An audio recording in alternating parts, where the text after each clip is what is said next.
Here we are. So, Mr. Valentini, Fabrizio, please explain to us what opportunities can the Y-Aero concept offer to the Pininfarina design team? Yes. When Robert has presented to us this concept, we foreseen immediately huge opportunities in terms of design. The idea to dress a concept like that has pushed a lot our creativity. This is the perfect project for Pininfarina to express our capability to manage the air from one side and the shapes from the other. Without losing more time, I would like to show you some preliminary sketches that we have developed on the base of this white concept. This first one is called Naked. As you can see, the main central duct, the white in red, the upper one for the intercooler, and the two laterals for the radiators become themselves the structure, the monocoque, the support, and the shape and the fairing of our motorcycle. Yes, as I said, the central main duct can be really the structure of this architecture, able to sustain the engine and the other mechanical parts.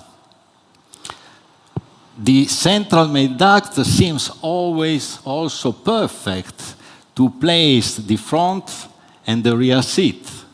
So it's clearly an example of integration between functionalities and shapes. Thank you so much for this explanation. I have this really more design looks to like show. something that could be on a motorcycle in the next years. So no, I didn't want to interrupt you. Sorry, Fabrizio. This is a second slide. We have represented in a basic way the flows, the central one, the upper one, and the lateral one. Flows that will be able to reduce the drag, to reduce the consumption, the emission, and in the same time increasing the overall performances of the motorbike. We have a second proposal that is the dressed one. This proposal is based on the same concept, is based on the same functionalities, but as you can see, the ducts are somewhere extended in order to protect in a better way the driver, and in order also to show the flexibility that this concept can give to the style to differentiate the products.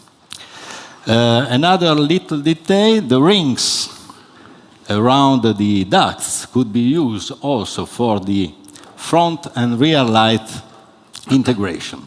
Just the last detail, on the body side, white fairing able to cover the exhaust and to protect the passengers from the heat.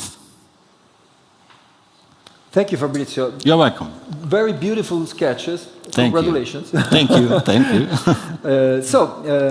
Alessandro, a quick question for you. How does aerodynamics impact design in electric vehicles?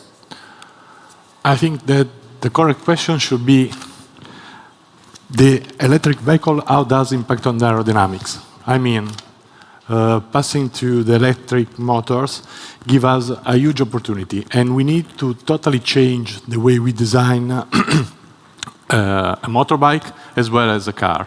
As has been said before, we have a lot of space now available. And if we want to use this opportunity, we will miss the chance of making a giant step for improving the performance of the electric bike as well as the electric cars. What WMC did, I think, is the correct way of approaching. They redesigned totally the bike around their concept. The concept is the duct for increasing the efficiency, and following this direction, they redesigned the battery pack, the engine, all the other accessories around the motorbike. And so the answer for me is yes, the electric bike should have a totally different approach in the design, and this is what we are doing with them. So we must be ready to see something that does not resemble anymore to what we consider a motorcycle or a that's car. my idea, because otherwise we will miss an opportunity. If we still continue in designing motorbikes and cars with the same architecture and general layout that we used to have with the combustion engine, that was made in 100 years of development, following the restriction due to the architecture of the combustion engine, we will miss an opportunity. Thank you so much, Alessandro. You're welcome. So now